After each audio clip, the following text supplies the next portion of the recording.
And welcome back, cycling fans, to the Between Two Wheels podcast. This is episode 106. This is your host, Tyler Janke, doing a solo flyby tonight. It's Friday afternoon, actually, and we thought we'd get a quick roundup, some of the action that's taken place in the World Tour. We'll do NCNCA roundup. We'll do World Tour roundup.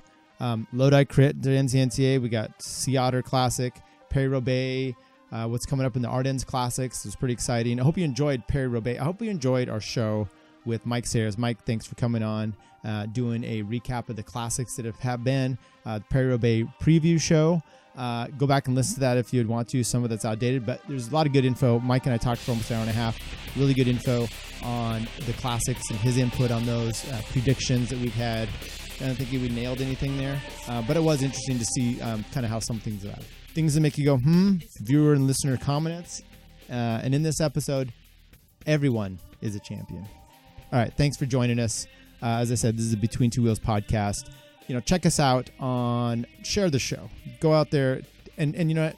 It's really easy to do. The most important thing is just make a comment, whether you like us or not. Comment on any of the platforms that you're using. We're also on YouTube on the Between Two Wheels podcast there. Let's start with the NCNCA and a roundup. We talked about Chico. We were at Chico. There were some good videos. We had a video. Jeff Linder, had a video where he had brought Chris Reichert in. It was the camera on Chris Reichert's bike from the pro race. It was really good. A lot of good info. I like the banter between those two. And they also did one for Lodi. So we have Lodi Crit here. I'm just going to go walk through some of these results. I wasn't there. There's some good videos that we have. You can check those out. Once again, Linder and Chris Reichert. Speaking of Chris Reichert, in the Cat P1-2 race, you had Chris Reichert coming in. He was in a break with Jonathan Baker, Robert Terra, and Crichton Gruber. Teams Mike's Bikes for Chris Reichert, Jonathan Baker for Touchstone Racing, who, by the way, is a master destroyer of all masters this year. Robert Terra of Taroon and Crichton Gruber, Team Swift. And then Sam Benedict of Team Mike's Bikes rounds out the top 5, winning the field sprint there. I know that those 4 guys got in a break, and if you want to see the video, I'll link to it up here on our YouTube channel. But if otherwise you want to check out Jeff Linder's video for that, check him out on NorCal Cycling Photos, I believe, is his handle for YouTube. In the women's race, we had the Cat 1-2-3, Marissa Axel, the JL Velo Cycling Team, Juliette Hyde, JL Velo Cycling, Beverly Cheney of SLBC for the 1-2-3 there. The Masters Men 35s, Chris Baker comes out, Touchstone Racing. He wins first place there with Josh Carling in second, SP2 Life. So Josh dropped down to the Masters 35s from doing the P1-2s. And then Jonathan Baker, Touchstone Racing, getting third place. Josh Wood doesn't have his team here, and then Randy Bramblett. So those are all good sprinters. Ryan Chippernick of our team, data-driven athlete, in 8th place. But you look at Baker, Carling, Baker, Wood, Bramblett, Joe Chacon, Bergman, Chippernick. I mean, these are guys that can finish the race off well. So it looked like it came down to a field sprint, I'm imagining. Although those top 3 there could be a breakaway as well. Good job for all those guys that showed up. Lodi has traditionally been a race that's been more in the summer, June, a little hotter times. I mean, I've done it, had to do the ice sock, really try to prepare for the heat down there. And this year they moved it earlier. Matter of fact, I don't think it's kind of been a little sketchy whether it's going to even happen the last few years. So it was good to see that happened, even though it's in the cooler time of the year, and it's actually been pretty nice. Sea Otter, I did not go down to Sea Otter, and the results are so varied there. All I can really do is give you some idea of what I've heard. It looks like, this used to be a big race, big pro race for mountain biking, road riding, and it seems to have dwindled down a little bit. I heard some complaints about Velonews, former Velonews editor and now Cycling Tips, Neil, I almost wanted to say Neil Diamond. It's not Neil Diamond, but Neil Rogers. It indicated that he got there at 10 o'clock and the pro mountain bike race was just finishing.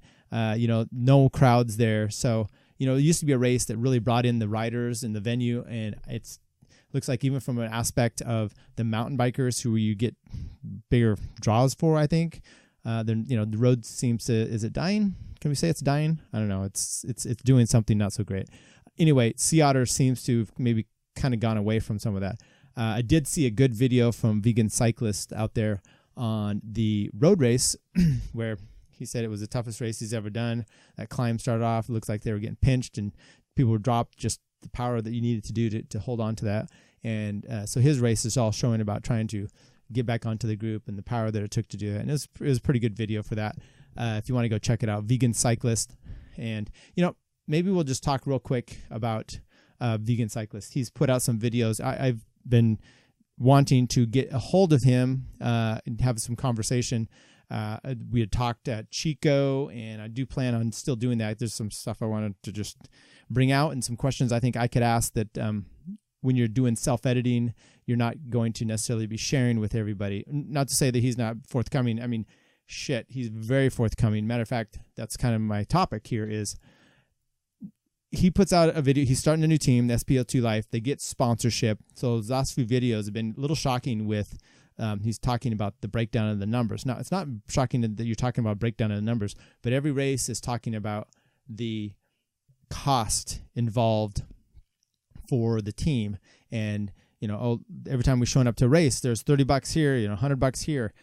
So my only problem with it, and maybe I was a small business owner myself, I just give a few tips out here. Seems like to me, maybe I'm misunderstanding that he got some cash at the beginning of the year. Let's just throw out a number. I think it was $30,000. I don't know. Let's just say it was $30,000. Maybe it was $15,000. Maybe it was somewhere closer to that, $20,000. You get a number for that. You're going to use it primarily for race entries, some travel, maybe kits. You do a budget at the beginning of the year. Kits cost this much. There's always overruns and a few things here.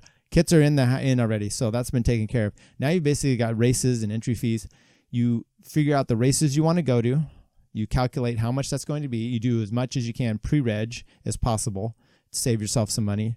And then that money is allocated for the duration of the year for those races. If you go over or you don't have money and you want to do some races, maybe the guys pay for it themselves. This isn't your wife's grocery money. And that's, I think, the perception that I'm getting that seems a little odd. Why are you worrying about it so much if you've got sponsorship money and now you've got teams that want to go do, or your riders that want to go do races? You have that money and it's been allocated. It's set in there. You don't maybe get to roll it over for the end of the year. You don't get to go and spend it on your own kid stuff, I'm assuming. So why fret? As a matter of fact, it's fine that you have a budget and that this is for your team and that you're worried about cost effectiveness of everything. Totally understand. As a business owner, I do that myself. But you've got a fixed income. You've already got this plot of money. Now you've got these races you want to do. You just budget it out and you get so far in the season and that's it. So I guess my suggestion would be do that and then maybe not make it so, because it's going to stress your team out.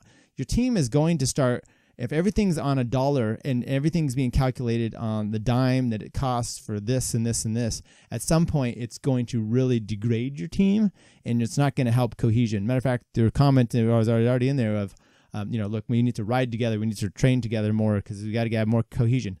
One of the things that will help that is to not stress to them how much every time they get dropped, the cost of getting dropped is. Just a suggestion out there. Anyway, welcome your comments on that. And by no means am I ripping on, look, I'm sure he gets his comments anyway, ripping on Tyler Pierce on any of this. I'm just trying to, I've been through this myself. I've been on a small team, small budget, and the stress that comes about that, the owner that's, getting taken away from IRS problems, your team budget and your team bonuses are going here and there. Totally get it. I don't think you're in those situations. So to keep the cohesion, just a suggestion, maybe lighten up on that. Then again, as a viewer, I'm enjoying the show. So keep coming on as far as entertainment value goes. Please share more with us. I love that. As a team owner, maybe dial it down a little bit. Okay. Upcoming races we have for the NorCal tomorrow, actually. Saturday is the Copperopolis Road Race, kind of our hell of the north. It's famous for its bad roads, the distance and the climbing and the bad roads. I'm skipping it myself, but good luck to all those that are going to be showing up out there. Wards Ferry Road Race on the 27th, Regalado Road Race on the 28th. So I'm probably not going to show up to anything until the first part of May when the Golden State Race Series takes place in Rancho Cordova. It's put on by Real Strata Racing. It's a really good series. You could do a ton of races the first day, of a crit. You could do multiple events, at least for me, I can. The next day is a circuit race, so they use part of the crit course and then extend it out. It's got a real good long finishing straight for a sprint. They also have a team time trial, like 4-person team time trial that is all Merck style. So, hey, come out there, check it out. Check out our podcast last year with Derek Novice, where we talked to him about that race. All right, let's just jump right into the World Tour. That's kind of the thing that's been shaking and baking right now. So we had Paris-Roubaix. I don't know if you saw that race. It's a really good race. I would like to have Chris and Curt come in and talk again about, maybe we'll do a breakdown of what we saw in that race. I woke up, I wanted to see them coming into Arenberg Forest, so I got up pretty early. I saw that section. Greg Van Avermaet's leading them in there. Sagan's near the back. You have Wout van Aert. He has a mechanical at the time. He actually runs Sagan off the road. There's carnage all over the place. They come out of the forest. Van Aert has to chase. This is the interesting part, is to see him trying to play the Matthew van der Poel role from Flanders, where he was chasing. He's done, but he comes back and ends up getting fourth. So Wout comes and he's chasing and he's closing it down. He gets mechanical, so he's closing that down. He gets back on, and then when he gets back on, they're like, "Hey, let's get you a team bike." So he drops off. He gets a new bike. He's or maybe it was right before then, but I think he had caught on, and then he's getting the bike. So he's chasing to get right back into the group because he had right there close. Comes around a right-hand corner, just yard sails it across the road, gets back up, gets fixed in, finally chases. He gets back on, and then a little bit later, the race starts going up the road. He gets into the move, and he gets into the winning move for the day. However, his legs, I think, are toast from all the work he had done, 20 minutes to get back onto the group, which is very impressive. So we'll give some highlights of that. The group goes off. It's got, actually, Gilbert had been up in the break previously. You got Niels Pollitt, Philippe Gilbert of Deceuninck Quickstep, Pollitt with Katusha, Yves Lampert with Deceuninck Quickstep, Sepp Van Mark with EF Education First goes, Peter Sagan goes, and you had Wout van Aert. Wout ends up coming off. There's 5 of them left. There's Gilbert, Pollitt, Sagan, Sepp Van Mark, and Wout van Aert, and actually Lampert. So 6 there? And first they get Gilbert and Pollitt head up the road, and then you've got, or maybe Sagan was up there with them. I think that's the way it was. And then you had the other 3 behind, and Lampert, and it gets rid of, it was Sepp Van Mark, and they get rid of Van Aert, and then they Wout van Aert, and then Lampert decides to, once that happens, he's just going to drag Van Mark back up to the group, which I was like, this is not what you do. You make Sepp Van Mark do all the work, but he pulled him back up. Okay, great. And, I think it actually plays into the fact that Lampert was super, super strong, and probably knowing in the end that you get Sepp Van Mark up there, he's not going to win the day on the sprint. So then they get back up there. Next thing you know, Gilbert and Pollitt take off, and they're not to be seen again. They come into the stadium. Pollitt is leading out. Gilbert tries to take it. And the commentary, of course, was going, Pollitt has track experience, so therefore, watch out for him. But this isn't a technical track. The walls aren't banked that great. So Gilbert ends up taking the win. Then you have Lampert coming in third in between them. And then Sepp Van Mark ends up out sprinting Sagan. I think Sagan was just done for the top 5 there. So once again, we had talked about Sagan not really have been showing up, not really have been the guy in Flanders that you hope for, but he ended up coming well. The other interesting part is you got Deceuninck Quickstep with 1, 2, 3, 4, I think 4 or 5 guys in the top 10. So that's quite a smattering. But EF Education First, they had 4th and 10th, Langeveld and Sepp Van Mark. That was pretty impressive. Niels Pollitt, I think, might have saved the Classics campaign for Katusha themselves. So otherwise, they've been, that was one that we talked about winners and losers in the last time with Mike Sayers. Totally missed out on Kittel. Kittel has been a no-show anywhere, and probably the loser of the upcoming season. And it'll be interesting. There's been comments that the team has sent, he's not training. We kind of have to watch him. So it will be really interesting to see what happens with him come up later. And maybe in Tour California, if he shows up. It's kind of some sprinters that are looking to be on the rise end up coming to California. Speaking of Tour of California, Between Two Wheels podcast has got their media credentials. Both Chris, Curt, all three of us, Chris, Curt, and I, have all got our media credentials, so we'll be there for the press conference to begin with. We'll be there at least stage 1, 2, maybe 3. Not going to take off work for a week and head down south. No one's paying our bills. If you guys want to donate to the show and have that happen, we can have a conversation about that. I have booked the whole week off. But I don't have plans to go anywhere further than maybe San Jose. Okay, what else happened in the World Tour going on here? Tour of Turkey, 6 stages, 16th to the 21st, so it ends up on Sunday. I'm just going to briefly highlight some of these things. So it's really got the Queen Day, stage 5 tomorrow, with a climb, ends on a HC category climb. That's 164 kilometers. But up until now, you've had Sam Bennett of Bora Hansgrohe winning stage 1. He won stage 2. Fabio Jakobsen for Deceuninck Quick-Step wins stage 3 with Bennett in second.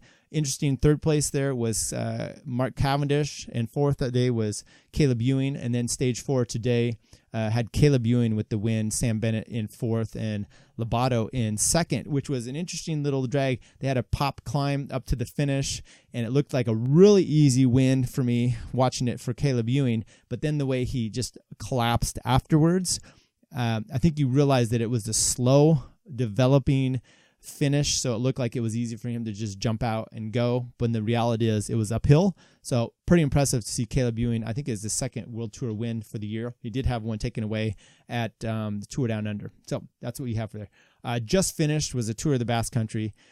Basque race Euskaltel Heraka Zulia, also the Vuelta al País Vasco, or also known as Tour of the Basque Country, but now known as Itzulia Basque Country. Okay, whatever. It's one of the best 1-week races on the Tour calendar, bar none, and it had a fantastic finish. We had mentioned this race, Mike Sayers and I, in the last episode, just to kind of talk about Alaphilippe and Max Schachmann. Max Schachmann of the Bora Hansgrohe team.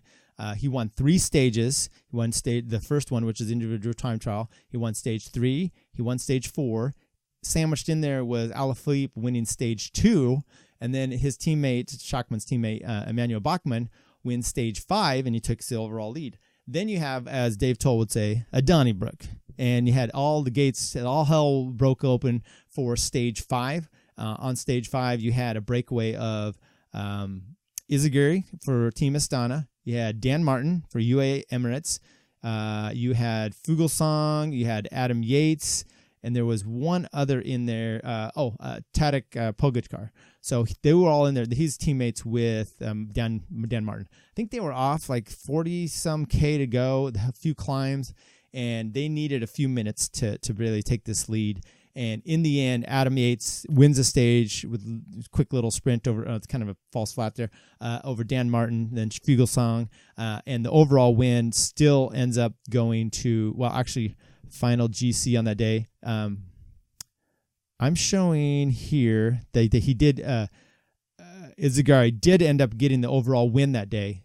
So he got it first. Dan Martin was second. Emmanuel Bachmann 31 seconds back in third place. Then Fuglsang fourth and Adam Yates fifth. So that whole breakaway cracked the team, the Bora Hansgrohe team. You saw Schachmann on the front doing as much work as he could to try to bring that back. Bachmann himself had to get on the front to try to bring that back with the climbs. And those 5 guys off the front just worked incredibly well. And they were all motivated to just, like Yates. Yates was there. I'm going to get a stage win. I'm going to work as good as I can. Dan Martin's still hoping maybe to get rid of Izaguri. So he was working hard. And you get a top 10, top 2. Actually for him. And then, of course, Izaguri and his own teammate Fuglsang, they just loaded it. And very interesting week of racing there.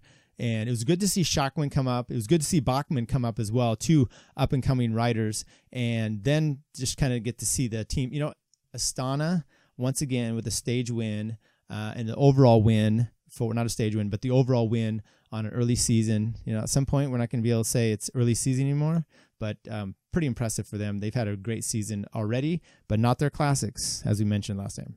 Speaking of the classics, the 2019 Brabantse Pijl Brabantse Pijl race results. I don't know. It's a midweek stage, midweek classic that they had. That was won by Andre van der Poel. He got in a little break at the end with Julian Alaphilippe, Tim Wellens, and Michael Matthews, and it was a slow, gradual kick up to the finish. Well, it had some steep sections, and then the final kick, and you're like, Michael Matthews actually hits this thing, and Van der Poel right on his wheel, Alaphilippe right on his wheel, and Tim Wellens, you didn't expect him to really overtake those three. I mean, those are some great finishing guys for, punchy stuff.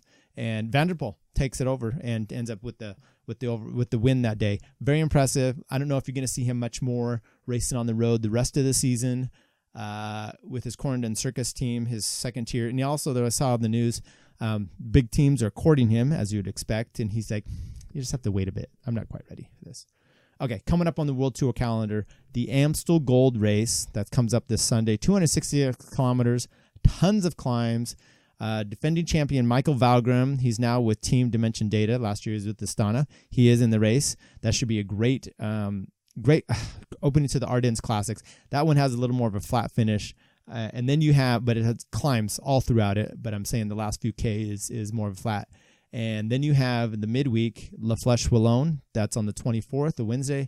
That has some great climbing in it as well. And it also finishes up. That has the steep pitch that it finishes up on that it's like a 1K, or actually I think it's less than a K, maybe like 800 meters or so. Valverde's one up there. Gilbert's one up there before. I think, did Alaphilippe win there last year? It's just that kind of race, and it will be great viewing for this one as well. Then Liège-Bastogne-Liège, that's got a bunch of more of a climber's race for the classics. We saw that one won last year by Bob Jungels, I think, won that. You had Mike Woods, Roman Bardet, all on the podium. Great little trio of fantastic climbers. And it'll be interesting to see Woods. And another one was Lawson Craddock had a good race that day. He was off in the break.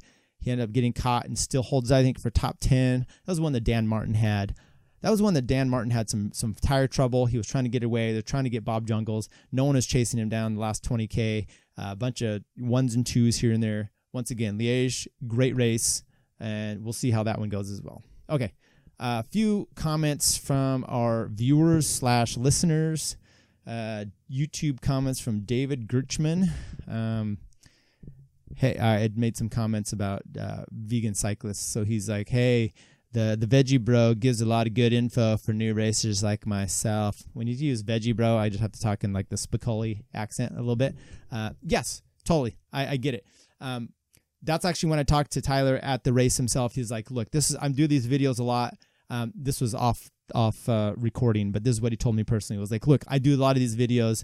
I'm really trying to help some like young riders come out there and to teach them some strategy and give them some ideas. All this, totally understand. I responded back. I do enjoy their videos also. My thing is, though, I do differ with him on some race strategy, and maybe later on we can point some of that specifically. Maybe one of those was that crit with, do you want to say Justin or Jason Hammond? I know that I had a real big problem with the way that guy rode that race. And what would have been interesting to do is to talk to Sayers about what he thought about some of that strategy.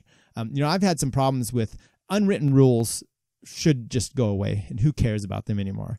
Don't really give a crap about that. And if guys put the knife in you and they take it, it's up to you to try to, and Tyler's credit on that video, if you go watch it, he did try to get rid of that guy. It didn't happen. The guy ends up winning the race too.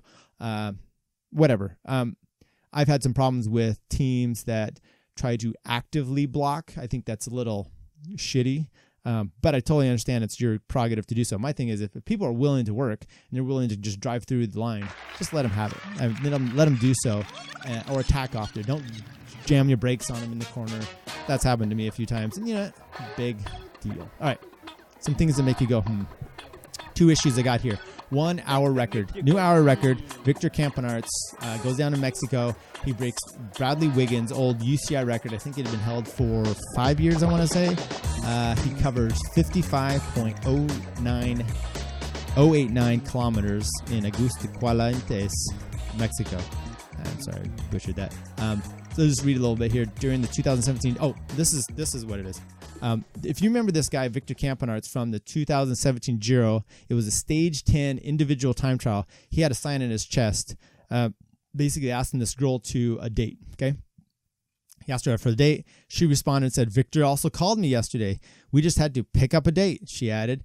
"I would like to eat, ride a bike. Maybe he won't go to after the Giro." Maybe there's a language issue on this interpretation.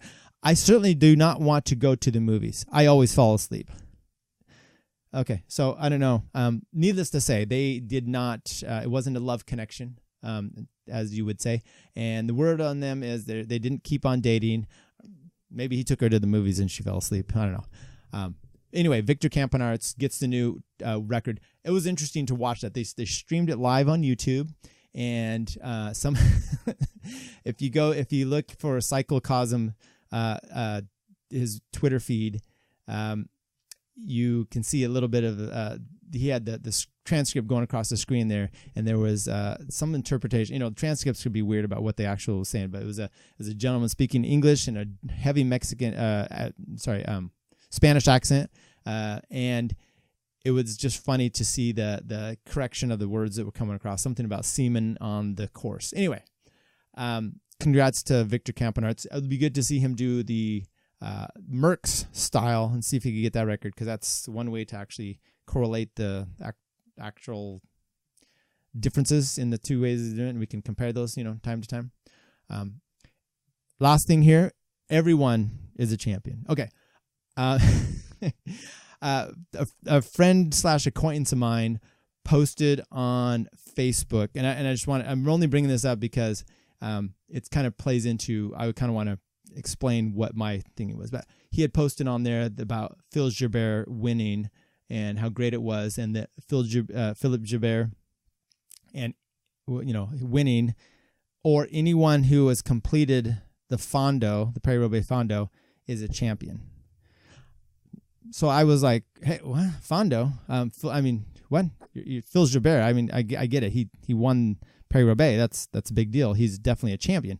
So I replied, as kind of a snarky person that I am, I said, "Fondo, are you drunk?" Now this set off a whole maelstrom and a firestorm of responses back and forth. Him calling out people that had done. So look, there's a Paris-Roubaix Fondo. Yes, I know about it. Okay, people do it. They do these races. They do them the day before or whatever. And he had done it with some friends some of them are very good riders, and they had finished it. Not a problem. My issue is that, and then he said later on, "Yes, we're all champions," because I'm like, "Well, did you win?" Once again, being a smartass. And no, we didn't win. But everyone that finished is a champion. Okay, if you want to just say everyone that finished is a champion, I'm down with that, sure. If you're in the same sentence comparing Philippe Gilbert's win, sprinting off Niels Pollitt, dumping Peter Sagan, getting rid of Wout van Aert, dropping Greg Van Avermaet, getting rid of Degenkolb, Michael Matthews, all these guys, you're getting rid of these guys, and you are winning Paris-Roubaix as a monument, one of the most difficult races in the world. And you want to say that he and you, for finishing a ride, are both champions? Maybe your definition of champion is not the same as mine. No offense. I'm saying your comment about everyone being a champion and me questioning it, it's not diminishing you. It's diminishing Philippe Gilbert. Okay, that's my problem, and that's not. I don't really have a problem. And it kind of reminds me of Syndrome on The Incredibles. I don't know if you remember that, but he's basically like he wants to make everyone a superhero, and he's like, okay, if everyone can be super, and when everyone's super, no one will be. Think about it. All right, winners and losers this week. Well, Philippe Gilbert is obviously a big win. Oh, back to the champions thing. They actually have, and this is kind of the whole thing of maybe the winners are some of these guys that got time cut in Paris-Roubaix. Yes, they have a time cut in the race, in the Paris-Roubaix official UCI sanctioned classic race in Paris to Roubaix. Okay, they have time cut. So there's guys that actually finish. They come through. They get on the boards. They go around the velodrome, and they come across the line, and they're done, and they get on the official result as not finished. Okay, they time cut those guys. Those guys still finish the race. Who knows what happened? I say that sucks that you would do that for a one-day race like that. Give them a time, give them a finish, give them a champion's belt or something. Okay, those are my champions. Losers, maybe it is EF Education first, and I only say that because they seem to have left two issues out there. One is Taylor Finney gets a bike mechanical or some sort. He's on the side of the road waiting for the team car. Never materializes. We talked to Mike Sayers, and he was talking about, the difficulties of trying to help your team and having wheels and the cars, and it's chaos everywhere. So I get that. Then the other problem is Sepp Van Mark ends up having to get a bike change, and he's on Langefield's bike, and his DI2 goes out. I think it's DI2, either that or SRAM. Either way, his electronic shifting goes out, and I think he was spending his legs. You can see that in the last bit of the race when he was having trouble because he had this giant gear that he was pushing in comparison to probably what he wanted to, and that's the problem you have there. All right. Hey, really appreciate joining us quickly on a Friday for a quick little podcast here, a little update. Look, I'm excited about the Ardennes Classics coming up.